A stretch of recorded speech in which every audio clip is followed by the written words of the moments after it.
উড়িষ্যা নাকি খুব ডেভেলপ করছে, খুব উন্নত হচ্ছে। কই উড়িষ্যার মেয়েটা যে পুড়ে মরে গেল, আপনি তো একটা বাক্য তার জন্য ব্যবহার করলেন না। এটা বুঝি উন্নতির লক্ষণ? আসামেও ঠিক তেমনি ভীষণ নাকি গতিতে বেড়ে যাচ্ছে, আসাম নাকি আরো আরো বেশি গতি। তাহলে 19 লক্ষ সেখান থেকে বাদ চলে গেছে, নাম এনআরসিতে বাদ চলে গেছে।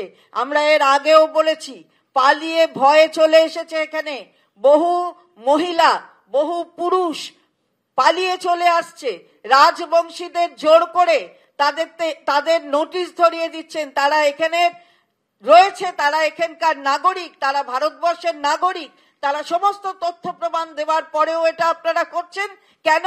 বাংলায় লিখছো। গতকালও আমরা একটা ভিডিও পেয়েছি, গুজরাটের সুরাত, সেই সুরাতে একজন পুলিশ, 2-3 জন পুলিশ গেছেন, একজন ব্যবসায়ীকে ধরে জিজ্ঞেস করছেন, আপনি কি বাঙালি? ব্যবসায়ী বলছে না। তাহলে আপনার দোকানের সামনে বাংলায় লেখা কেন? কেন অপরাধ নাকি? আমরা জিজ্ঞাসা করছি।